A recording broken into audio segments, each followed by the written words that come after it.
ठीक है। देखो जी, बेसिकली हमने सेक्शन 55 तक कल कर लिया था। आओ जरा एक बार 55 और देख लेते हैं दोबारा से।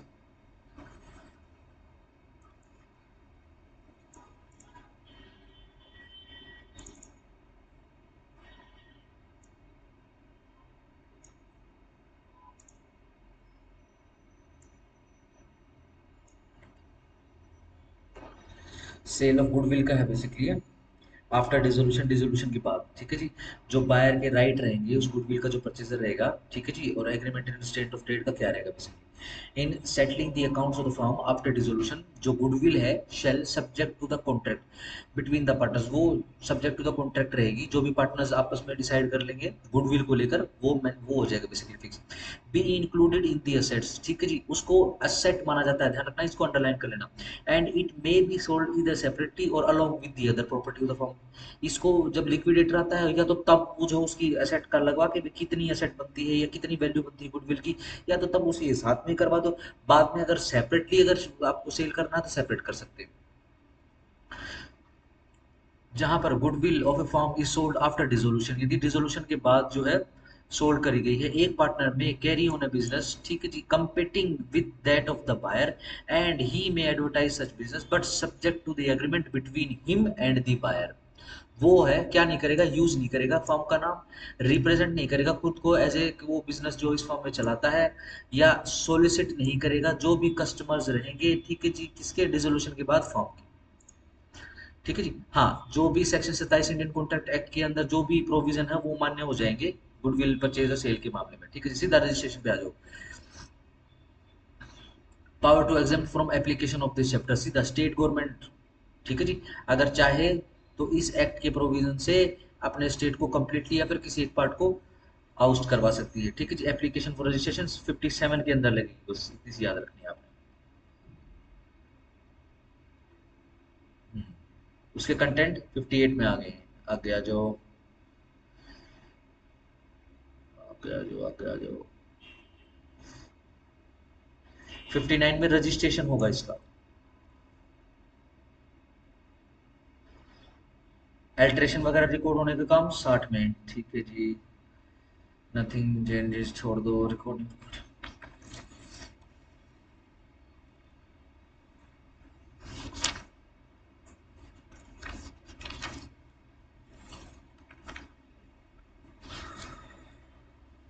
63 सीधा आ जाओ भैया। 65 पे देख लो, अमेंडमेंट रजिस्टर के अंदर कोर्ट के ऑर्डर से होगा, बस हेडिंग से देख लो। 66 के अंदर inspection of register and filed document, जो भी उनका इंस्पेक्शन 66 में रहेगा। 67 में grant of copies, the registrar shall on application furnish to any person on payment of such fee as may be, जितना प्रेस्क्राइब किया गया है, एक copy certified under this hand of any entry और portion there of in the register of the family, register of the forms basically, ठीक है जी। Rule of evidence 68 के अंदर हो जाएगा। इसके अंदर बस ये ध्यान रखना,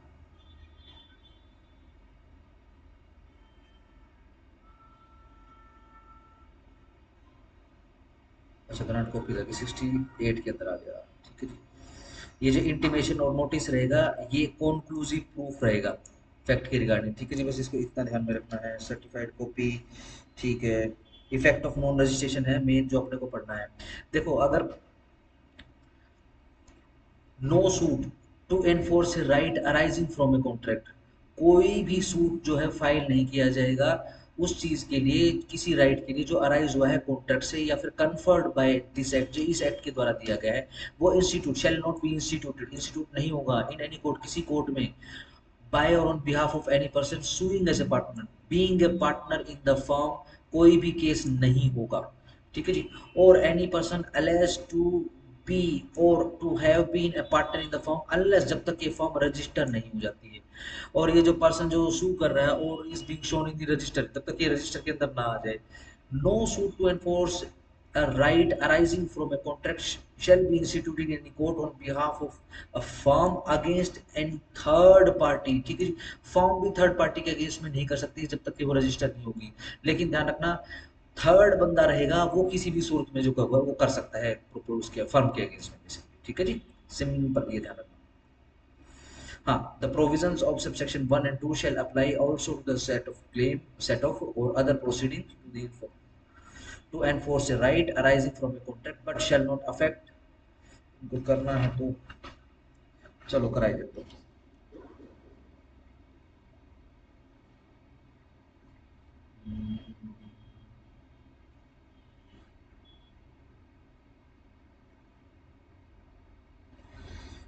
हाँ, shall not affect किसी किसी चीज को अफेक्ट नहीं करेगा। A the enforcement of any right to sue for dissolution of a firm और for accounts of a dissolved firm. Yes, मान लो फर्म जो है रजिस्टर नहीं है तो भी जो पार्टनर्स है वो फर्म डिसोल्व करने के लिए यदि कोर्ट से फर्म डिसोल्व करवाना चाहते हैं तो वो केस जरूर कर सकते हैं, ठीक है ना। फर्म डिसोल्व के अलावा कोई केस जो है वो नहीं कर सकते। दूसरा, the power of the official assignee receiver और court under the presidency terms छोड़ दो, ये 1920 का है सीधा। This act shall not apply to a firm और a partner in which have no place of, जिसमें प्लेस ऑफ बिजनेस है ही नहीं, that it is to which this act, जहां पर ये एक्ट एक्सटेंड होता है। सीधा बी के ऊपर आ जाओ। टू एनी सूट, कोई भी सूट या फिर सेट ऑफ जिसके अंदर एक्सीड ही नहीं हो रही है, जो भी सूट का अमाउंट है 100 रुपए से ज्यादा का है ही नहीं, ठीक है जी। ध्यान रखो केस नहीं होगा उसका, बस ये खत्म हो गया आपका। पेनल्टी पे हो रहा जो 70, penalty for furnishing false particulars. एक बंदा जो साइन करता है कोई स्टेटमेंट, अमेंडमेंट स्टेटमेंट, नोटिस या फिर इंटीमेशन इस चैप्टर के अंदर कंटेनिंग एनी पर्टिकुलर, जो कि वो जानता है कि वो, या फिर विश्वास नहीं करता है कि वो सच है, यानी उसको पता है कि झूठ है, या फिर continuing particulars which he know, जिसको पता है टू बी इनकम्प्लीट है और does not believe to be complete, shall be punishable with imprisonment, ठीक है जी, विच में एक्सटेंड टू 3 महीना और विद फाइन और विद बोर्ड। सीधी सिंपल सी बात है। Power to make rule state government के पास पावर रहेगी रूल बनाने की, ठीक है जी। सिंपल 72 के अंदर मोड और गिविंग पब्लिक नोटिस, जो भी पब्लिक नोटिस पूरे एक्ट के अंदर हमने पढ़ा था, ध्यान रखना उसका मोड यहाँ पर लिखा गया है, ठीक है जी। बस इतना ही है, ये एक्ट आपका खत्म हो गया है, ठीक है जी। आओ जरा लिमिटेड लायबिलिटी पार्टनरशिप उठाते हैं, ठीक है जी। यहीं पे खत्म कर रहा हूँ मैं इसको, शायद यही है। देखो मैं भी बेसिकली, ये मैं बेसिकली पहली बार ही पढ़ रहा हूँ इसको, ठीक है ना। क्योंकि बेरेक्ट तो इसका मार्केट में अवेलेबल नहीं हो रहा। मेरे को ध्यान आ रहा है कि मैंने इसका बेरेक्ट लिया था, लेकिन बड़ा पिचकू सा बेरेक्ट है इसका, अब वो पता नहीं कहाँ चिपक गया कहीं पे बेरेक्ट के बीच में या घर पे कहीं पे रखा हुआ है। मैं ढूंढ तो बहुत चुका हूँ उसको, बट वो है जरा सा बिल्कुल, तो मिल नहीं पा रहा है बेसिकली। चलो सेक्शंस में सीधा जाते हैं इसको, ठीक है जी। और हम्म, इसको निपटाते हैं, शेड्यूल्स भी तो हैं। इसका कुछ आइडिया है कौन कौन से कहाँ कहाँ से क्या क्या आ रहा है? चलो कोई बात नहीं। आओ जरा आगे। The limited liability partnership act 2008, 6 of 2009, 7 January 2009 and act to make provision for the formation and regulation of limited liability partnerships and for matters connected उसके साथ जो है, या फिर इंसिडेंटल जो भी कुछ जुड़े हुए हैं इसके, ठीक है जी। 59th ईयर ऑफ रिपब्लिक में यह एक्ट आया है, ठीक है जी। Limited liability whole of India जो है एक्सटेंड होता है। चलो जी, छोड़ दो छोड़ दो छोड़ दो, एड्रेस को जाने दो। Advocate means an advocate defined in close A of subsection 1 section 2 of advocate act 1961। Appellate tribunal, appellate tribunal means national company law appellate tribunal, underline कर लेना इसको, ठीक है जी। बॉडी कॉर्पोरेट का मतलब means company as defined clause 20 of section 2 of companies act 2013 and includes होता है इसके अंदर एक limited liability partnership registered under this act, जो इस एक्ट के अंदर जो है रजिस्टर हुई है। एक limited liability partnership incorporated outside India, भेज दूं क्या? आउटसाइड इंडिया, एंड एक कंपनी जो कि इनकॉर्पोरेटेड है outside India but does not include, underline करो इसको। एक कंपनी जो है इनकॉर्पोरेटेड है आउटसाइड इंडिया वो भी इंक्लूडेड है, ध्यान रखना इसके अंदर। बट डज नॉट इंक्लूड एक कॉर्पोरेशन, सोल कॉर्पोरेशन, एक कोऑपरेटिव सोसाइटी जो कि registered under any law for the timing in force है, या एनी अदर बॉडी कॉर्पोरेट है, नॉट बीइंग ए कंपनी, जो कंपनी नहीं है, जो कि डिफाइन करेंगे वही जो ऊपर लिखा हुआ प्रोविजन,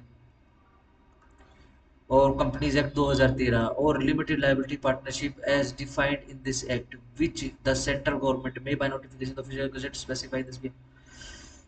बिजनेस इंक्लूड्स वही ट्रेड ऑक्यूपेशन बिजनेस सर्विस आ गई, ध्यान रखना। ट्रेड प्रोफेशन सर्विस आ गई, टीपीएस आ गया, एंड ऑक्यूपेशन, ऑक्यूपेशन भी आ गया, but except any activity which the central government भी नोटिफिकेशन इसने एक्सक्लूड कर दिया है।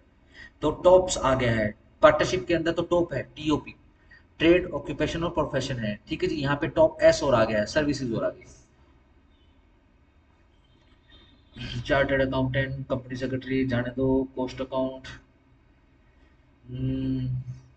एंटिटी के देख लो, means any body corporate and includes for the purpose of section 18, 46, 47, 48 a firm set up under the Indian partnership act 1932 में। फाइनेंशियल ईयर वही है, first day of April of a year to the 31 March next year का।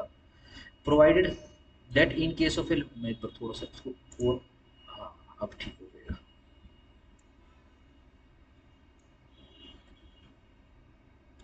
Provided that in case of limited liability partnership जो कि incorporated after 30 सितंबर जो साल के आखिर में हुई, तो उसका जो फाइनेंशियल ईयर है वह 31 मार्च को होगा अगले साल।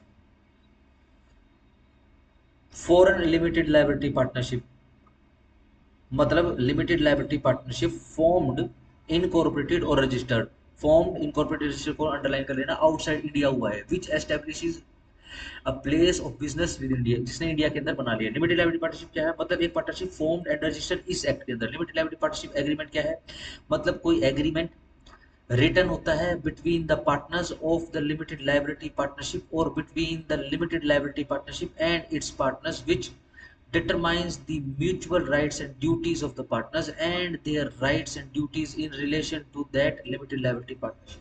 ठीक है जी। देखो सीधी सिंपल सी बात है, राइटिंग में एग्रीमेंट रहेगा, इसके अंदर बेसिकली क्या होता है, पार्टनर्स बैठकर ये डिसाइड कर लेते हैं कि उनके म्यूचुअल राइट्स क्या हैं, उनकी ड्यूटीज क्या हैं, ठीक है जी, उनके और उनके पार्टनर्स के and their rights and duties in relation to the limited liability partnership क्या है basically.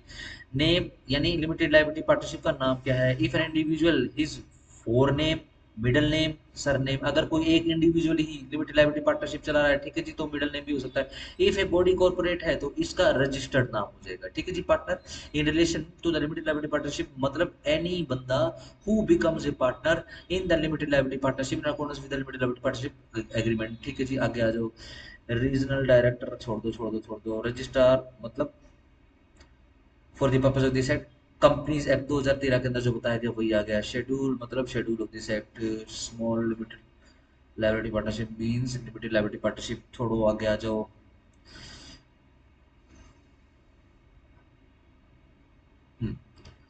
Limited liability partnership to be body corporate, nature of limited liability partnership बता रहे हैं। एक लिमिटेड लायबिलिटी पार्टनरशिप जो है वह बॉडी कॉर्पोरेट है, formed and incorporated under this act, जो इस एक्ट के अंदर फॉर्म हुई है और इसी एक्ट के अंदर इनकॉर्पोरेट हुई है, ठीक है। देखो जैसे कि रजिस्टर होता है ना बेसिकली, ऐसे ही कॉर्पोरेशन का रजिस्टर होता है, जब उस रजिस्टर के अंदर लिखा होता है तो उसको बोलते हैं इनकॉर्पोरेशन, उस रजिस्ट्रेशन के अंदर या फिर उस कॉर्पोरेशन में इनकॉर्पोरेट करवाना बेसिकली, ठीक है ना। under this act and is a legal entity separate from that of its partner, yes, और बिल्कुल सेपरेट लीगल एंटिटी रहेगी, अंडरलाइन कर लेना इसको, ठीक है जी। पार्टनर से अलग रहेगी। वो पार्टनरशिप एक्ट में तो क्या कर रहे हैं कि पार्टनर्स जो है इंडिविजुअली पार्टनर्स कहला रहे हैं, कलेक्टिवली वो फॉर्म कहला रहे हैं। अगर नाम लिख लेते हैं तो वही पार्टनर फॉर्म का नाम हो जाता है, वो पार्टनर फॉर्म हो जाती है। यहाँ पर क्या बोल रहे हैं कि दोनों अलग अलग हैं। एक limited liability partnership shall have परपीचुअल succession, yes underline करो, परपीचुअल सक्सेशन होता है इसका। Any change in the partners of a limited liability partnership shall not affect the existence, ठीक है जी। लिमिटेड लायबिलिटी पार्टनरशिप में जो भी चेंज होता है इसकी एग्जिस्टेंस के ऊपर फर्क नहीं डालती, इसके राइट्स और liabilities of limited liability partnership कोई फर्क नहीं डालती है। Non applicability of Indian partnership act 1932 save otherwise provided the provision of Indian partnership act 1932 shall not apply to a limited liability partnership, इसके ऊपर अप्लाई नहीं होगी। पार्टनर्स एनी इंडिविजुअल, कोई इकलौता इंडिविजुअल अलग अलग और बॉडी कॉर्पोरेट या फिर एक बॉडी कॉर्पोरेट में भी ये पार्टनर पार्टनर हो सकते हैं, किसमें, लिमिटेड लायबिलिटी पार्टनरशिप में। प्रोवाइडेड परंतु यह बता दिया जाता है कि एक individual shall not be capable of becoming a partner of a limited liability partnership if यदि he has been found to be unsound mind by a court of competent jurisdiction and finding is in force, he is an undischarged insolvent, या वो undischarged insolvent है। Insolvent भी कैसा कि जो लोगों को पैसा भी नहीं चुका सकता, इन अनडिस्चार्ज है। He has applied to be adjudicated as insolvent, या फिर बेसिकली एप्लीकेशन लग चुकी है उसको इंसॉल्वेंट डिक्लेयर करवाने की, ठीक है जी, और वह पेंडिंग है, ठीक है जी। ध्यान रखना वो पार्टनर नहीं हो सकता है। मिनिमम हाँ, minimum number of partner every limited liability partnership shall have at least 2 बंदे।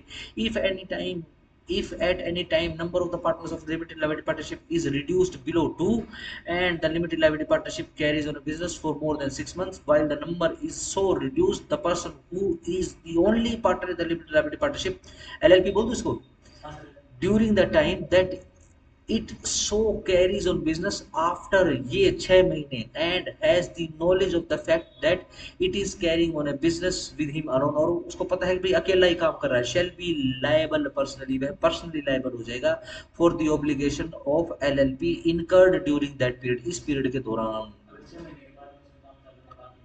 हम्म मतलब क्या है कि काम सीधी सिंपल सी मान लो एक ही बंदा है तो बंदी हो जाता है, ठीक है जी, बट क्या है कि इसके अंदर एटलीस्ट 2 होने चाहिए, थोड़े समय के लिए तो काम खैर इसमें चल ही सकता है, ठीक है ना, बट ध्यान रखना जो भी लायबिलिटी बनेगी तो अकेला ही कर करेगा। हाँ मतलब ये है कि क्योंकि क्या है कि जो LLP की जो एग्जिस्टेंस है ना वो अलग हो गई है पार्टनर से बेसिकली, ठीक है ना, तो जहां तक दो पार्टनर हैं तो कोई इकट्ठे LLP है लेकिन आपने अलग अलग बंदे दिए। हाँ ध्यान रखना इंडिविजुअली तो वो पार्टनर्स हैं लेकिन कलेक्टिवली वो फर्म नहीं है, फर्म तो अलग एग्जिस्टेंस है क्योंकि वो क्या कह रहे हैं फर्म जो है इनकॉर्पोरेट हो रही है एक कॉर्पोरेशन के जैसे ही बेसिकली। दो में तो चलो मान लो कि 3 है तो एक मर गया LLP LLP रहेगी। हाँ जो एक मरा है उसका सक्सेशन में चला जाएगा जो भी होगा। हाँ उसका जो कुछ भी होना है ये भी हिसाब हो जाएगा। जब मैं तो सिंपल इतना कह रहा हूँ हर्ष कि जो LLP है ना जितना अभी तक मैंने पढ़ा है इसमें इसमें ये लिखा हो कि इसकी एग्जिस्टेंस अलग है यानी वो तो अलग ही काम करती है लिमिटेड लाइफ जो LLP के जो पार्टनर्स है ये तो बेसिकली उसका काम धाम संभाल रहे हैं बस। यस हाँ वो तो सिंपल काम संभाल वो बस वो गल्ला संभाल रहे हैं या फिर मैनेजमेंट कर रहे हैं।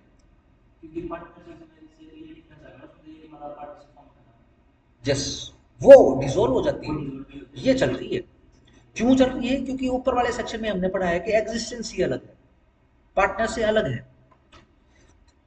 Designated partners every LLP shall have at least 2 designated partners who are individuals and at least one of them shall be resident in India कम से कम उनमें से एक जो है वो इंडियन होना चाहिए provided that in case of LLP in which all सारे के सारे partners are bodies corporate वो सारे body corporate हैं और in which one or more partners are individual and bodies corporate at least 2 individuals who are partners of such LLP or nominees of such bodies corporate shall act as a designated partner सीधी simple सी बात है।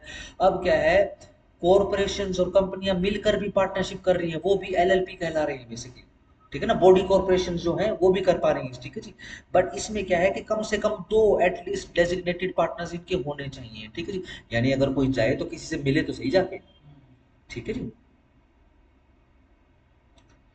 Explanation for the purpose of this section the term जो resident in India है इसका मतलब है who has stayed in India for a period not less than 120 days during financial year एक साल में 120 दिन वो रुकता हूँ यहाँ पे उसको मान ले इस एक्ट के हिसाब से मान लेंगे क्या residential in India separate provision ये अंडरलाइन करने का सर भी बहुत छोटी छोटी सी इंफॉर्मेशन आ रही है इसके अंदर subject to the provision of subsection 1 if the incorporation document specifies who are to be designated partners such persons shall be designated partners on incorporation states that each of the partners from time to time of LLP is to be designated partner every such partner shall be a designated partner ठीक है जी।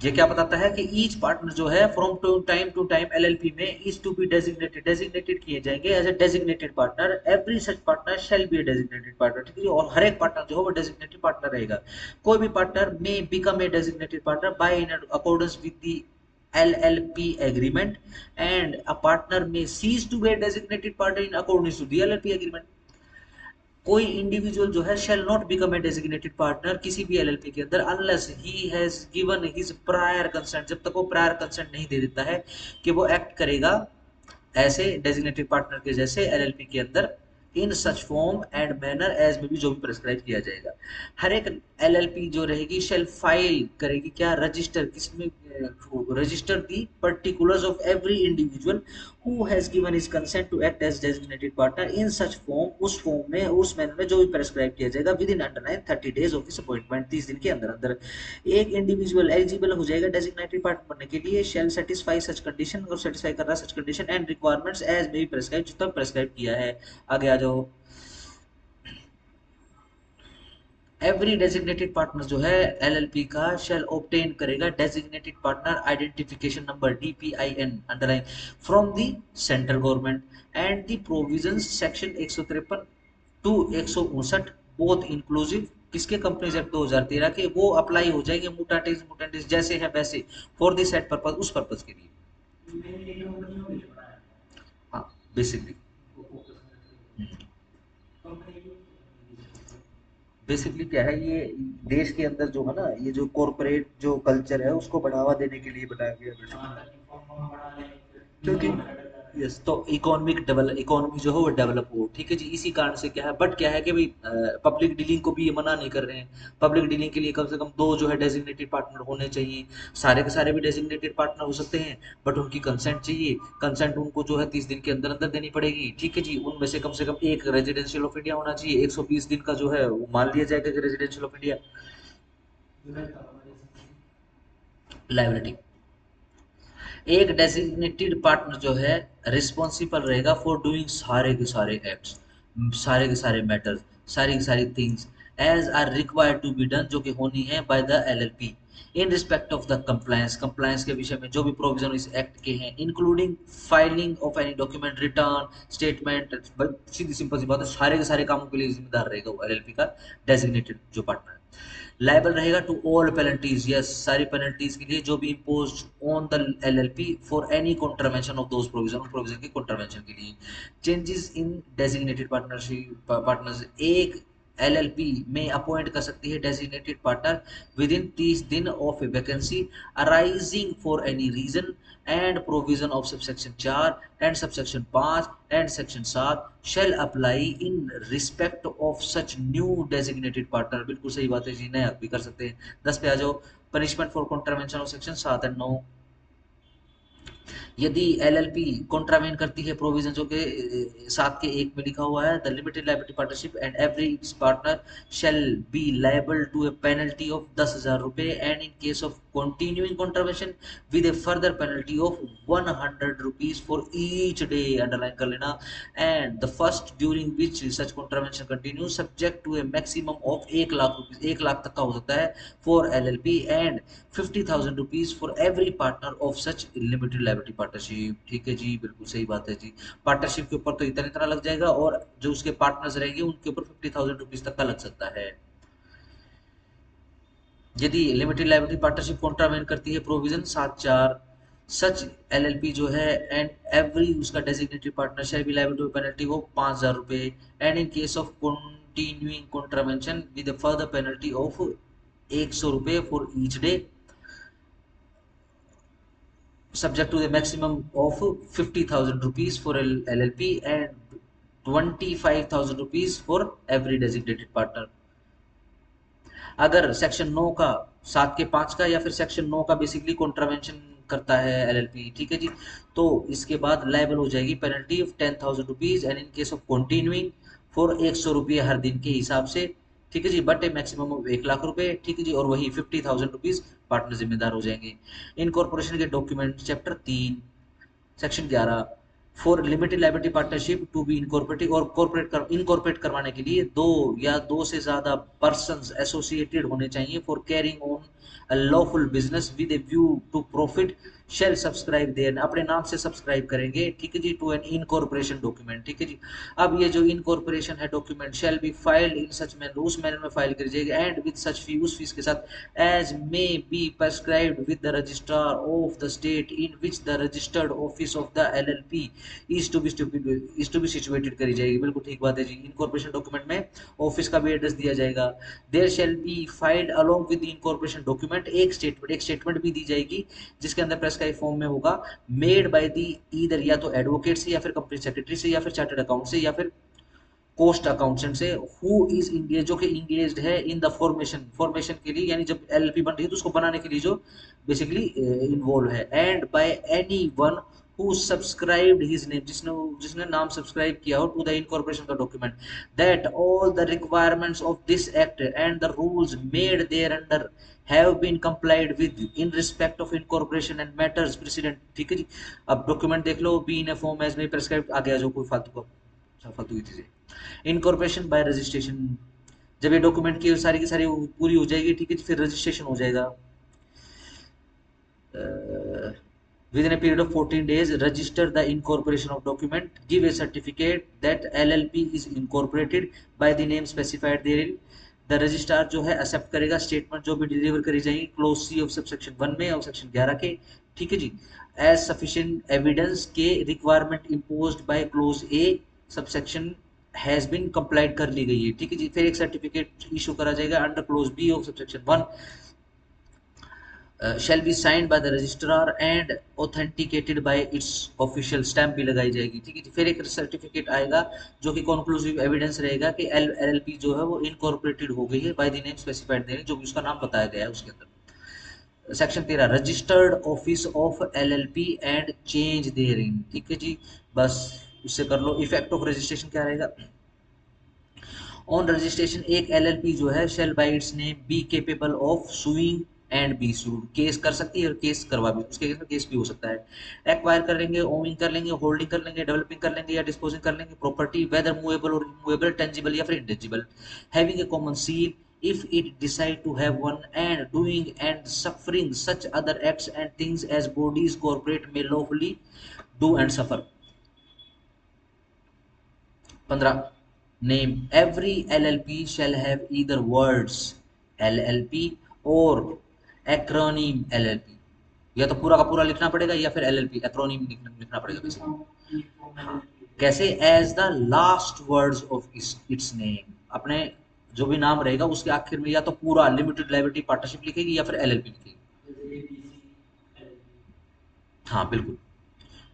No limited liability partnership shall be registered by name which in the opinion of the central government is undesirable or identical or too nearly resembles to that of any other LLP or a company or a registered trademark or any other person under the Trademark Act 1999।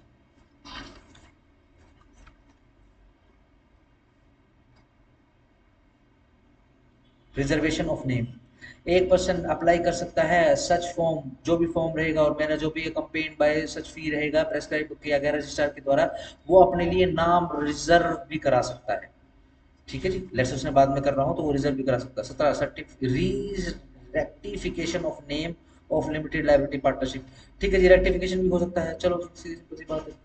Change in registration of name, जब rectify हो रहा तो change भी तो हो सकता है, बिल्कुल हो सकता है। 20 penalty for improper use of words LLP या फिर उसका एक्रोनिम, यदि कोई बंदा या फिर पर्सन या बंदे कैरी ऑन बिजनेस कर रहे हैं अंडर द नेम और title of which the word LLP और एनी कॉन्ट्रैक्शन और इमिटेशन, अंडरलाइन करना है, इमिटेशन भी, नकल भी, ठीक है जी, thereof is or are the last word or words that person or each of those persons shall unless duly incorporated as limited liability partnership be punishable with fine which shall not be less than, ठीक है जी, 50,000 रुपए, but which में extend to 5 lakh. Yes, let's say LLP लिख लिया उसने, लेकिन LLP पे यहाँ पे मतलब लिमिटेड लायबिलिटी पार्टनरशिप नहीं है, ठीक है ना, जैसे लायबिलिटी लाइकली प्रोहिबिटेड कुछ ऐसा है, ठीक है ना। तो ये क्या है? इमिटेशन है ये, ठीक है ना।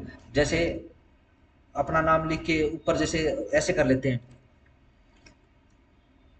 अरे यार, हाँ, जैसे कोई हो नाम लिख लिया, ठीक है जी, और अगर आपने ऊपर ऐसे लगा दिया तो इसका मतलब रजिस्टर होता है, लेकिन भैया मेरी फर्म जो है रजिस्टर नहीं, इसका मतलब राजस्थानी है, नहीं ये नहीं चलेगा, ठीक है ना, उसमें पेनल्टी लग जाएगी।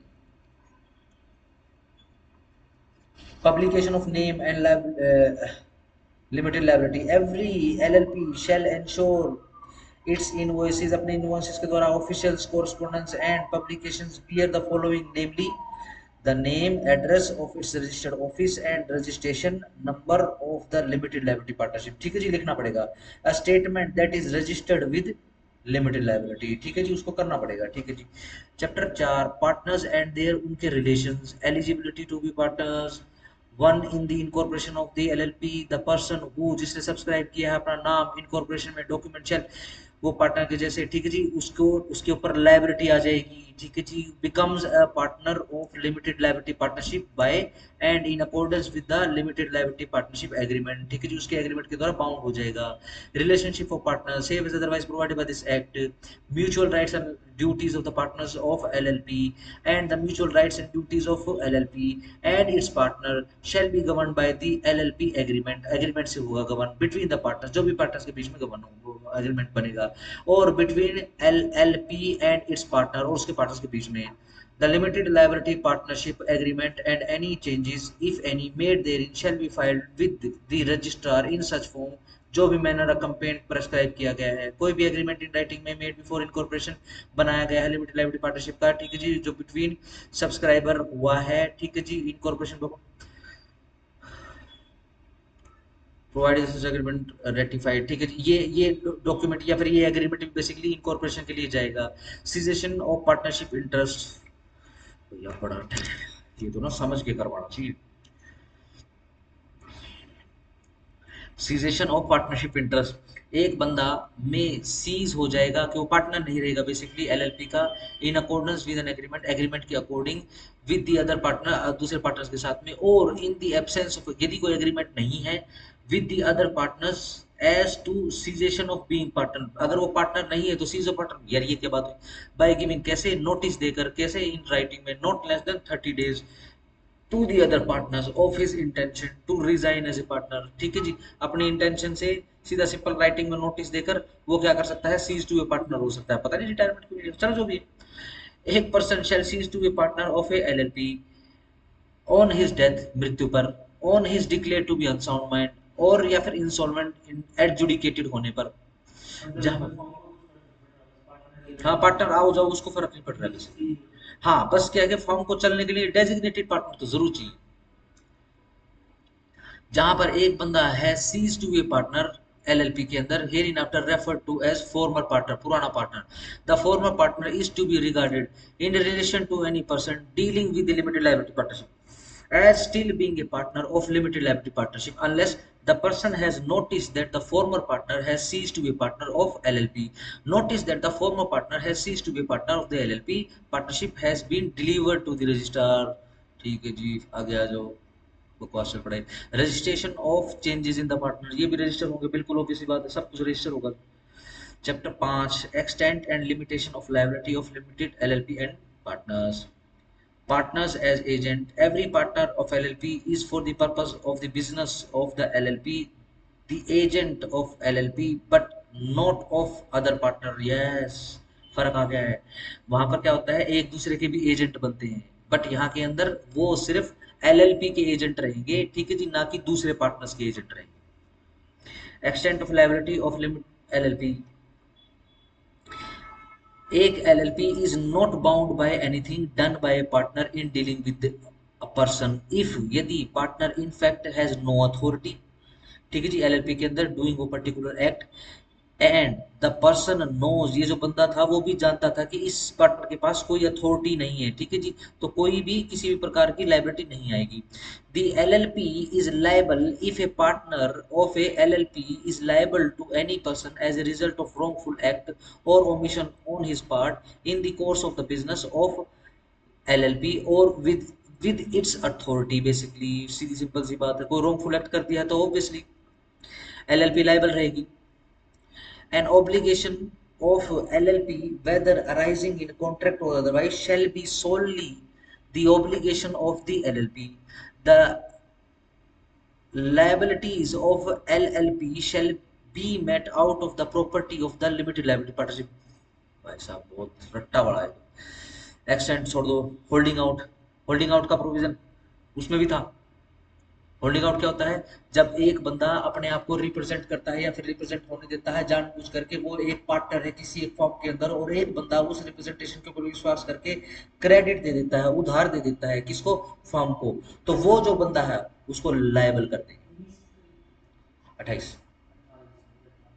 ठीक है ना, इसके अंदर 29 हो गया, थोड़ा सा इजी हो जाएगा। 28 ही है शायद।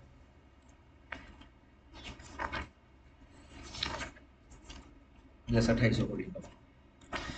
एक बंदा जो शब्दों के द्वारा, रिटर्न या फिर बोलकर या फिर कंडक्ट के द्वारा रिप्रेजेंट करता है खुद को, या फिर जानबूझकर रिप्रेजेंट होने देता है कि वो पार्टनर है एलएलपी में, वह लायबल हो जाएगा टू एनी पर्सन, किसी बंदे के लिए हु जो उसके ऊपर विश्वास करके उस रिप्रेजेंटेशन पे क्रेडिट देता है एलएलपी को, whether the person representing himself. इस बात का कोई फर्क नहीं पड़ता है कि जो बंदा अपने आप को रिप्रेजेंट कर रहा था, रिप्रेजेंट होने दे रहा था, उसको ये नहीं पता था कि ये सच में ही पैसे दे देगा। पता हो चाहे ना पता, कोई फर्क नहीं पड़ता। परंतु जहां पर क्रेडिट जो है रिसीव कर लिया गया है एलएलपी के द्वारा, as a result of such representation, the LLP shall without prejudice the liability of the person so representing himself और represented to be a partner be liable to the extent of credit. LLP liable हो जाएगी जितना उसने उधार लिया है, receive किया है, ठीक है जी, फाइनेंशियल ईयर के अंदर। जहां पर आफ्टर पार्टनर की डेथ के बाद, वही सिंपल होल्डिंग आउट का ही चल रहा है, ठीक है जी, नाम जो है पुराने फॉर्म नाम के हिसाब से चलता रहता है, ठीक है जी। The continued use of that name or deceased partner's name as a part thereof shall not of itself make his LR, जो पार्टनर मर गया है, ठीक है, जिसके नाम पे अभी भी पार्टनरशिप ये फॉर्म चल रही है, ठीक है ना, या फिर उसके एलआर जो भी रहेंगे, या फिर उसका जो एस्टेट रहेगी, वो लायबल नहीं होगी एलएलपी में, ठीक है ना, जो उसकी डेथ के बाद एलएलपी ने जो भी काम किया। Unlimited liability in case of fraud, ठीक है जी, in the event of any act carried out by LLP और any of its partner with intent, किस लिए कि डिफ्रॉड कर दे, जिन्होंने उधार दिए, जो भी क्रेडिटर है एलएलपी के, या फिर किसी दूसरे बंदे को, या फिर कोई भी फ्रॉडुलेंट पर्पस हो, तो एलएलपी जो है एंड पार्टनर्स जिसने ये एक्ट किया है with intent to defraud creditor के साथ या फ्रॉडुलेंट पर्पस से, shall be unlimited for all और एनी ऑफ द डेट्स और other liabilities of the LLP, ठीक है जी, अनलिमिटेडली जो है वो लायबल हो जाएंगे, ठीक है जी। हाँ, और दूसरे ना ना ना, एलएलपी लायबल है, देखो, फॉर द पर्पस, ये जो एलएलपी है, लायबिलिटी ऑफ द किसकी? एलएलपी की, एंड वो वाला पार्टनर जिसने एक्ट किया है इंटेंशन फ्रॉडुलेंट या डिफ्रॉड, डिफ्रॉड के साथ फ्रॉडुलेंट जो काम किया है, सिर्फ वो दो बंदे, बाकी पार्टनर्स नहीं होंगे। एलएलपी प्लस वो वाला पार्टनर जिसने फ्रॉड किया है, क्योंकि एलएलपी की तो अलग एग्जिस्टेंस है, उसको काम करने के लिए दो डेजिग्नेटेड पार्टनर चाहिए, प्रोवाइड, परंतु ये बता दिया जाता है in case any such act is carried out by partner, the LLP is liable to the same extent as the partner unless it is established by the LLP that such act was without the knowledge or authority of the LLP, ठीक है जी। तो LLP भी अगर liable हो रही है तो basically proportion में रहेंगे, ठीक है जी, उतने ही लायबल रहेगी जितने की पार्टनर रहेगा, ठीक है जी, लेकिन किंतु परंतु अगर LLP ये बता दे कि भैया मेरी तो नॉलेज में ही नहीं था, ठीक है जी, हमारी तो नॉलेज में ही नहीं था, ठीक है जी, तो फिर वो लायबल नहीं होगी, फिर सिर्फ पार्टनर होगा।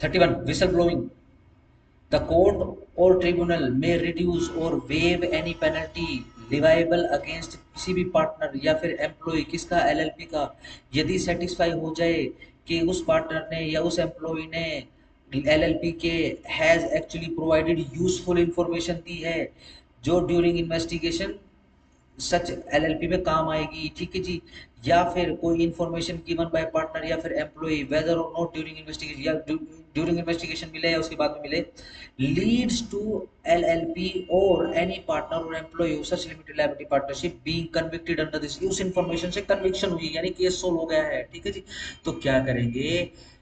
पेनल्टी लिवाई हो जाएगी, ठीक है जी। नो पार्टनर और एम्प्लॉय और any LLP may be discharge, demoted, suspended, threatened, harassed or in any other manner discriminated against the term and condition of his limited liability partnership or employment merely because of his providing information, ठीक है, सिर्फ इस कारण से demote नहीं रहेगी।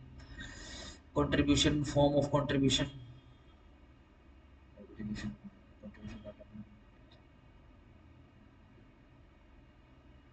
हाँ, form of contribution, एक कंट्रीब्यूशन किसी पार्टनर का may consist of tangible, movable और इमूवेबल और इंटेंजिबल प्रॉपर्टी और other benefits to the LLP including पैसा, promissory note, other agreement to contribute cash और या फिर प्रॉपर्टी से, and contracts for service performed और टू बी परफॉर्म। इस तरीके से जो है बेसिकली कंट्रीब्यूशन दिया जाता है एलएलपी के कामों में। ऑब्लिगेशन कैसा, जो एज पर जो एलएलपी का जो एग्रीमेंट रहेगा उसके हिसाब से हो जाएगी उनकी ऑब्लिगेशन। ठीक है जी, आ गया जो बड़े बकवास था ये तो। फाइनेंशियल डिस्क्लोजर्स 34 में देख लो, maintenance of books of accounts, other records and audit etcetera, इनको रखना पड़ेगा। ठीक है जी। अकाउंटिंग एंड ऑडिटिंग स्टैंडर्ड्स, जो भी प्रेस्क्राइब स्टैंडर्ड्स हैं अकाउंटिंग के, प्रेस्क्राइब स्टैंडर्ड है ऑडिटिंग के, वही करने पड़ेंगे। Annual return, every LLP shall file an annual return duly authenticated with registrar within 60 दिन of closure of financial year. आ गया जो 36 inspection of the documents kept by the registrar. ठीक है जी।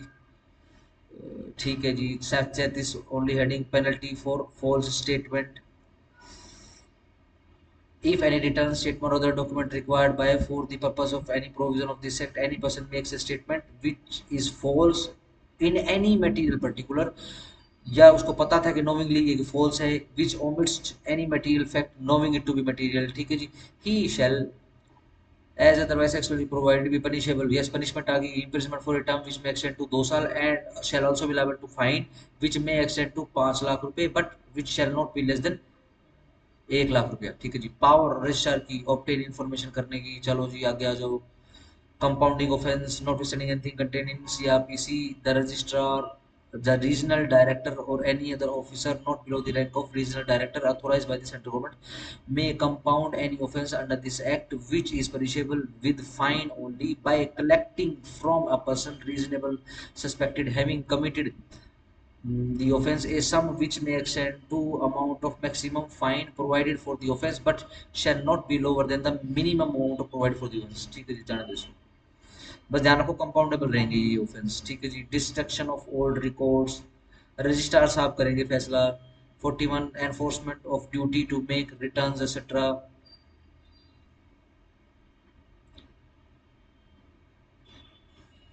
चैप्टर 8 पे आ जाओ, assignment and transfer of partnership rights.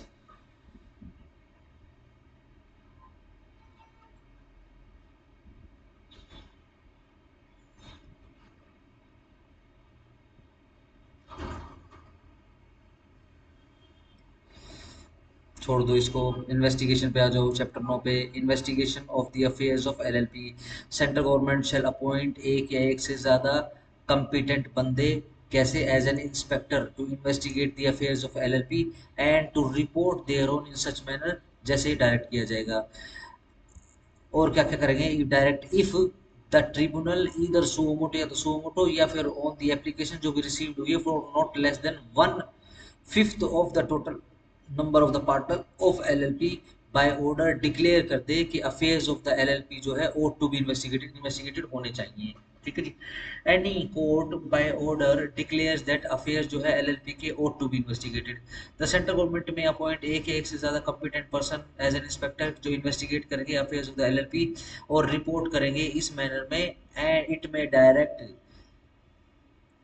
The appointment of the inspector जो रहेगी परसोनेंट में be made if not less than 1/5 of the total number of the partner of the LLP, अगर एप्लीकेशन लगाते हैं along with supporting evidence and security amount as में भी जितना भी प्रेस्क्राइब किया गया है, या फिर यदि एलएलपी जो है एप्लीकेशन स्वयं लगाती है, ठीक है जी, that the affairs of the LLP और टू बी इन्वेस्टिगेट होने चाहिए, या फिर इफ यदि ओपिनियन सेंट्रल गवर्नमेंट का है कि ऐसे सर्कमस्टांसेस सजेस्ट करते हैं, ठीक है जी, कि बिजनेस जो है एलएलपी का बीइंग और has been conducted with an intent to defraud करने के लिए क्रेडिटर को, ठीक है जी, पार्टनर्स और एनी अदर पर्सन किसी दूसरे बंदे को, या फिर अदरवाइज फ्रॉडुलेंट और अनलॉफुल पर्पस के लिए, और इन मैनर ओप्रेसिव और अनफेयरली प्रेजुडिशियल टू सम और एनी ऑफ इट्स पार्टनर, ये इस चक्कर में क्या है कि इंस्पेक्टर अपॉइंट करके उसका इन्वेस्टिगेशन कराया जा सकता है।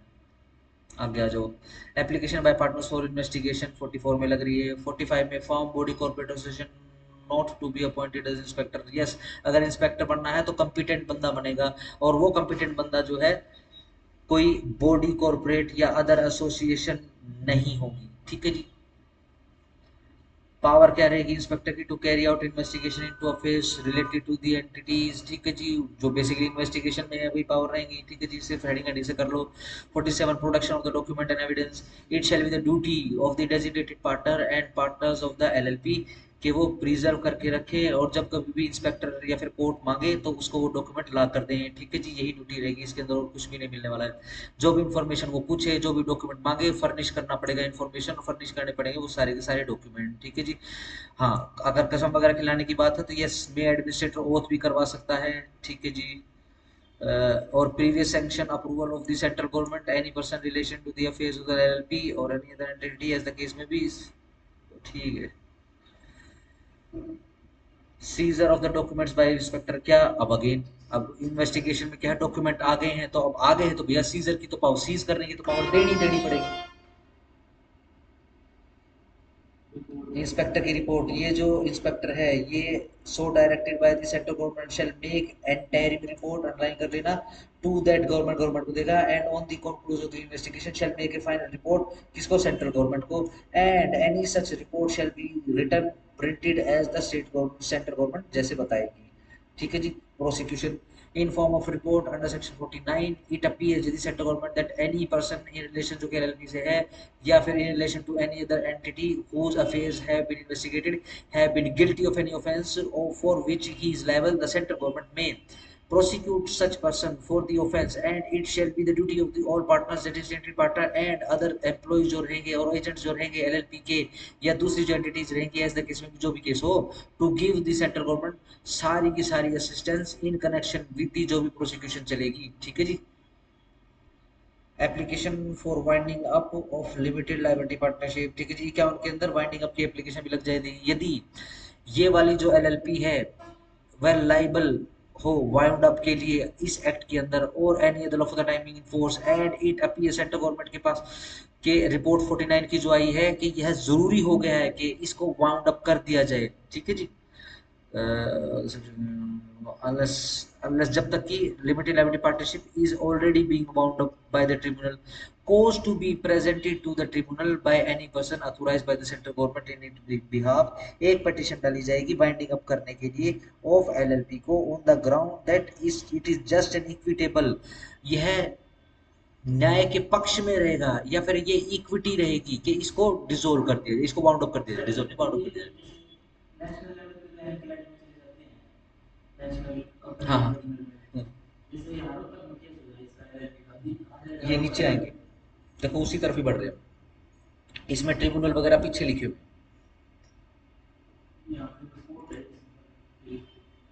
ना ना, आएंगे इसमें। Proceeding for recovery of damages और प्रॉपर्टी, यस, डैमेजेस रिकवरी के लिए भी सूट आ सकते हैं, एक्सपेंसेस इन्वेस्टिगेशन के। फर्स्ट इंस्टेंस में सेंट्रल गवर्नमेंट के द्वारा दिए जाएंगे, but following person shall to the extent mention below be liable to reimburse, के सेंट्रल गवर्नमेंट को रीइंबर्स करें। Any person who is convicted, जिसको कन्विक्शन मिली है प्रोसिक्यूशन में, ठीक है जी, वो करेगा।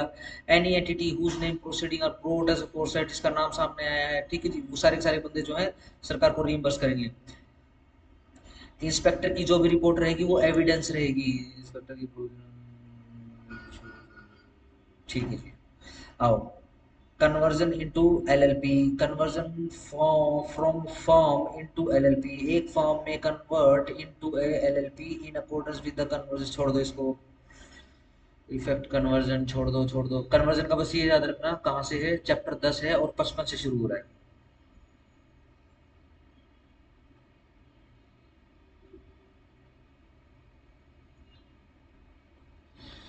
11 foreign limited liability partnership, the central government rule बनाएगी उन प्रोविजन के लिए जो रिलेट करेंगे कि एस्टेब्लिशमेंट कैसे करी जाए प्लेसेस की for the business by foreign LLPs within India, India के अंदर carrying on their businesses therein by applying for incorporating with such modification as appears appropriate the provisions जो भी कंपनीज एक्ट 2013 के अंदर बताए गए हैं। चैप्टर 12 कंप्रोमाइज अरेंजमेंट और रिकंस्ट्रक्शन ऑफ एलएलपीज, ठीक है जी। वेयर जहां पर कॉम्प्रोमाइज या फिर अरेंजमेंट इज प्रपोज किया गया है बिटवीन एक लिमिटेड लायबिलिटी पार्टनरशिप प्लस उसके क्रेडिटर्स के बीच में, बिटवीन एलएलपी और उसके पार्टनर्स के बीच में, द ट्रिब्यूनल में on the application of the limited liability partnership, ठीक है जी, ये कॉम्प्रोमाइज करवाएगी। छोड़ दो आ गया जो, देख लो जरा एक और देखा था, यदि मेजोरिटी रिप्रेजेंटिंग 3/4 3/4 जो है in value of the creditor partners as the case में भी जो भी केस हो, at the meeting agree to any compromise, वो एग्री हो जाते हैं किसी कंप्रोमाइज के लिए, अरेंजमेंट के लिए, कंप्रोमाइज में, ठीक है जी। Shall if sanction by the tribunal के द्वारा सैंक्शन है बाय ऑर्डर बी बाइंडिंग, वो बाइंडिंग हो जाएगा सभी क्रेडिटर पार्टनर्स के ऊपर एज द केस में भी, and also on the एलएलपीज, LLP को भी बाउंड कर देगा, और in case LLP which is being wound up तो on the liquidator or creditors contributors of the limited liability but उनको भी बाउंड कर देगा बेसिकली जो भी कंप्रोमाइज हुआ है। Powers of tribunal enforce compromise,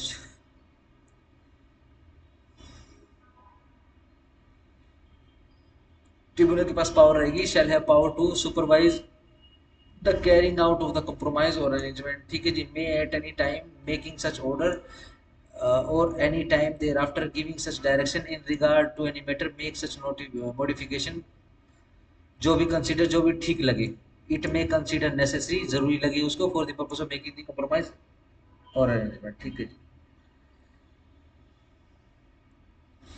provisions for facilitating reconstruction और अमेलगमेशन, अमेलगमेशन बेसिकली दो एलएलपीज मिलकर जो अमेलगमेट होती हैं, आ गया जो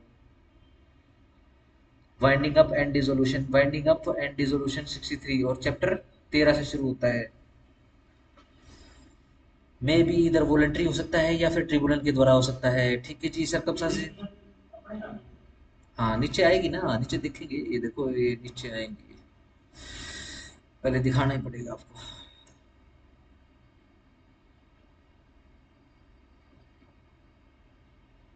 ये देखो, ये रजिस्ट्रार आ गया, ये एप्लीकेशन आ गई, जुडिक्शन ट्रिब्यूनल्स आ गई 77 के अंदर, ठीक है जी।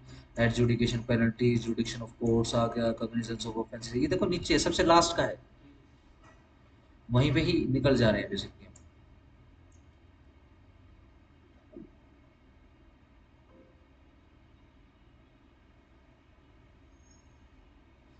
67 है establishment of special court, the central government may for the purpose of providing speedy trial of the offences under this act, इस एक्ट के अंदर में है, by notification establish करेंगे या फिर डेजिग्नेट करेंगे किसी as many special courts को, as पर भी जितनी जरूरी होंगी बेसिकली,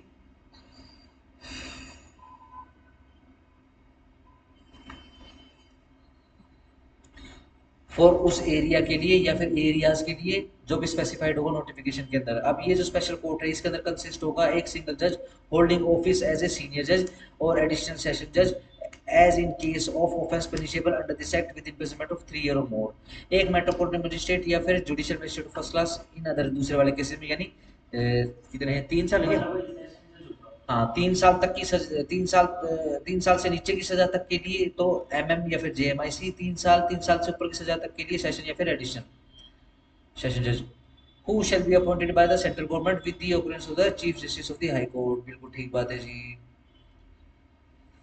प्रोवाइड परंतु until special court are designated, जो 2013 का जो कंपनी एक्ट है थी उसके अकॉर्डिंग देखी जाएगी, ठीक है जी। आगे आ जाओ, 67 का भी procedure power of special court की क्या रहेगी, notwithstanding anything contained in the CRPC, all the offences specified here under subsection 1 subsection of section 67A shall be triable only by the special court established or designated for the for that purposes, ठीक है जी।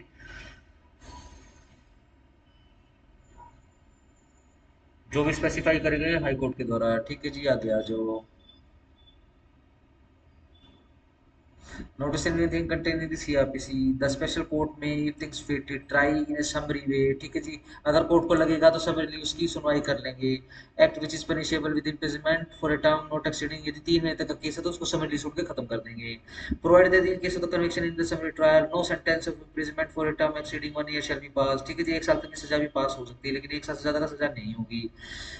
Provided further that when the commencement of और इन course of summary trial यदि court के सामने appear होता है कि ये केस जो है इसके अंदर सेंटेंस ऑफ इम्प्रिजनमेंट टर्म 1 साल की 1 साल से ज़्यादा का बढ़ जाएगा, या फिर ये अदरवाइज अनडिजायरेबल है कि इसको समरी ट्राई किया जाए, तो फिर स्पेशल कोर्ट क्या करेगी, shall after hearing the parties record कर देगी ऑर्डर को कि भैया इस इफेक्ट के रिगार्डिंग के देर आफ्टर रिकॉल कर लेगी विटनेसेस को जिनको पहले एग्जामिन किया जा चुका है और केस को प्रोसीड फर्दर करेगी हियर और rehear as the case in accordance with the procedure जो सीआरपीसी में अदरवाइज नॉन समरी के लिए लिखा है उसके अकॉर्डिंग उसकी शुरू कर देगी।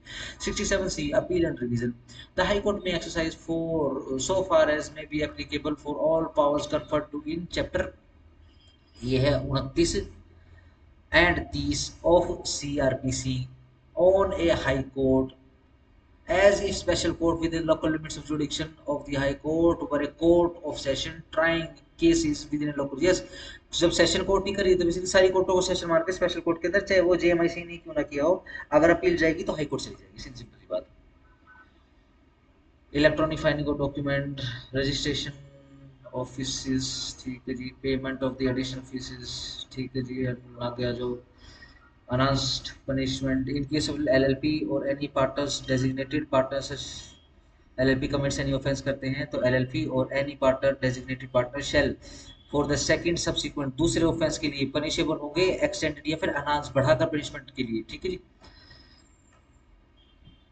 जुरिडिक्शन ऑफ किसका, ट्रिब्यूनल का और अपीलेट ट्रिब्यूनल का, the tribunal shall exercise such powers and perform such functions as are or may be conferred on it by under this act or any other law for the time. ध्यान रखो इसके अंदर एक तो special court आ गया है और एक सिंपल ट्रिब्यूनल्स आ गए, ठीक है ना, ये ध्यान रखना।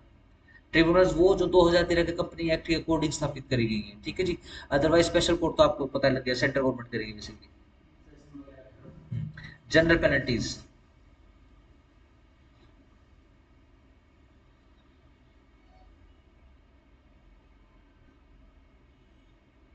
छोड़ दो हेडिंग से कर लो बस। offenses to limited liability partnership, जहां पर offenses under this act committed by LLP is proved to have been committed with the consent of the or in connivance of the partners or designated partner or designated partners of LLP, या फिर to be attributable, attribute निकाला जा सकता है यानी नाम आ सकता है, लगाया जा सकता है टू एनी नेग्लेक्ट पर, ठीक है जी, on the part of the partner or partners or designated partner or designated partners of that LLP. अब ये जो पार्टनर और पार्टनर्स जो हैं या फिर डेजिग्नेटेड पार्टनर या फिर डेजिग्नेटेड पार्टनर्स जो हैं एलएलपी के, एज द केस में भी जो भी केस हो, as well as the LLP itself shall be guilty of the offence and shall be liable to be proceeded against and punish accordingly, ठीक है जी। एडजुडिकेशन ऑफ पेनल्टीज, ठीक है जी, कैसे एडजुडिकेशन होगा, for the purpose of adjudicating penalties under this act, अब central government में by an order published in the official gazette appoint as many officers of the central government not below the rank of registrar and adjudicating officer in such manner as may be prescribed, जो कि जैसे prescribe होगा। The central government shall while appointing adjudicating officers specifying their jurisdiction in the order under subsection 1, the adjudicating officer may by order imposing the penalty or LLP or its partners or designated partners or any other person as the case may be, stating therein any non compliance or default under the relevant provision of this act, ठीक है जी, छोड़ दो आ गया जो पता नहीं क्या लिखा हुआ है जुडिक्शन कोर्ट का 67A or 67B and on and from the date of establishment designated special courts under this act. Special court referred to in clause A of subsection 2 of section 67A shall have jurisdiction and power to impose punishment under section 30 of the act. The criminal case against the LLP or उसके partners या फिर designated partners or any other person in default filed under this act and pending before the court of JMIC or Metropolitan Magistrate as the case may be, जो भी case हो, shall be transferred to the special court referred to in clause B of section 2 section 6। भाई साहब 77A cognizance of the offence, no court other than the special court referred to in 67A shall take the cognizance of any offence punishable under this act or rules made thereunder save on the complaint in writing, बिना complaint in writing की special court बना तो दी उन्होंने। ये कग्निजेंस नहीं लेगी, कब तक कग्निजेंस लेगी, जब तक राइटिंग में कंप्लेंट नहीं आ जाएगी, किसके द्वारा, रजिस्ट्रार के द्वारा और बाय एनी ऑफिसर के द्वारा not below the rank of registrar duly authorised by the central government for this purpose. देखो बेसिकली क्या है, रोहतक में जरूरत ही नहीं पड़ेगी। अब जैसे फरीदाबाद एक्सेट्रा में जाओगे ना, तो वहाँ पे क्या करते हैं, या फिर गुड़गांव जैसे शहरों में क्या करते हैं, जो जो अपना डीजे साहब होते हैं या फिर अपने एडीजे साहब जो होते हैं, इनके पास एडिशनल ड्यूटी लगा देते हैं, ठीक है जी। या तो एडिशनल लगा देते हैं, या तो सीधा सिंपल क्या है कि इनको सचिवालय में बैठा के थोड़े दिन के लिए जुडिशल कोई, ठीक है ना, ले बतूगी वाले केसेस निपटा, ठीक है जी। ऐसा कुछ नहीं है कि स्पेशल भर्तियां हो रही है जजेस की, स्पेशल टेस्ट हो रहे हैं या फिर स्पेशल ऑफिस वगैरह हैं, ऐसा कुछ नहीं। लेट्स से रोहतक में अगर केस करना पड़ जाएगा तो अपने को डीजे के पास जाना पड़ेगा, ये सेशन के पास ही जाना पड़ेगा। Power to alter schedule central government करेगी भाई साहब। हाँ बिल्कुल कर सकता है, इसके अकॉर्डिंग कर सकता है। लेट्स से अगर उसके अंदर सजा होनी है और 3 साल से ज्यादा की सजा होनी है तो डिस्ट्रिक्ट कोर्ट खुद ही सुनेगा। अगर 3 साल से कम की है तो फिर जेएमआईसी के पास भेज देंगे। बिल्कुल बिल्कुल, ठीक है ना। अब जैसे फरीदाबाद शहर ऐसे बेसिकली बहुत सारा कॉरपोरेट है वहाँ पे, गुड़गांव में बहुत सारा कॉरपोरेट है, बहुत सारी पार्टनरशिप फॉर्म्स है और बहुत सारा इंडस्ट्री है। तो वहाँ पे क्या है, इंडस्ट्रियल कोर्ट अलग है, ठीक है ना। हाँ बेसिकली क्या है, उस जुरिडिक्शन उस सेशन का काम निपटाने के लिए, इंडस्ट्रियल का काम निपटाने के लिए अलग से कोर्ट बना रखी है उन्होंने। बट वही डिस्ट्रिक्ट जज जो है, उनको डिस्ट्रिक्ट जज ही है बेसिकली, बस कोर्ट में ना बैठ के कहाँ इंडस्ट्रियल का काम निपटा रहे हैं, ठीक है जी। वो कोई कई जो लोग जैसे पहले होता था, रेंट कंट्रोलर बना देते थे, ठीक है जी, वही डीजे साहब है, वही रेंट कंट्रोलर है, ठीक है ना। अब जैसे क्या है, होनी तो चाहिए, होनी तो चाहिए। लेकिन फिर वही बात है, यहाँ तो जो हार्डकोर जो जुडिशियल है वही ड्यूटियां पूरी नहीं हो रही है, उनकी भर्तियां पूरी नहीं हो रही है। हम तो कहाँ बात कर रहे हैं। हाँ इसीलिए बढ़ रही है, और जब तक नहीं होगा तब तक बढ़ेगी।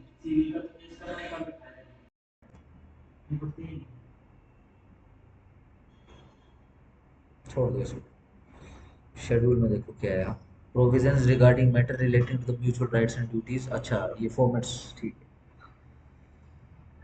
सेकंड शेड्यूल में क्या है, conversion from form into LLP, ठीक है जी, ये उसका शेड्यूल है।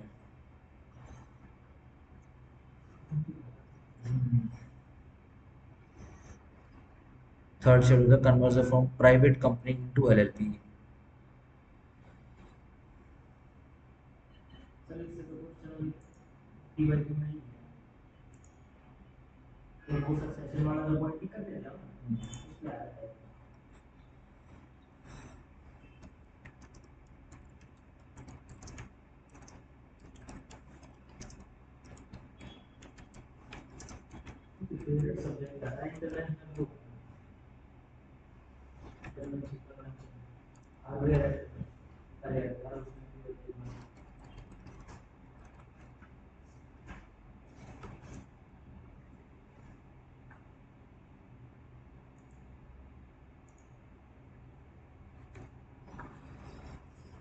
लिख गया,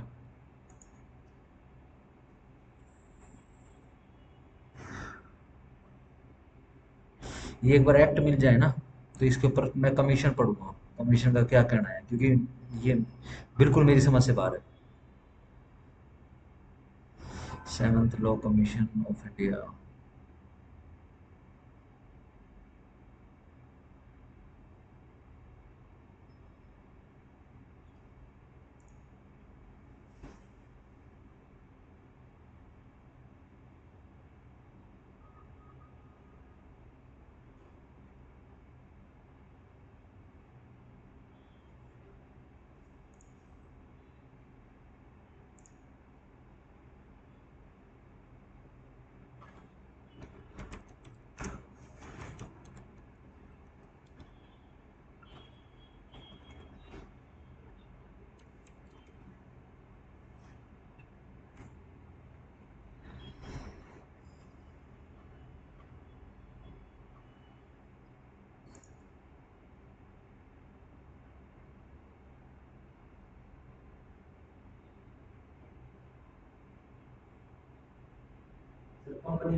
ये निकालना पड़ेगा भैया, छोड़ो इसको।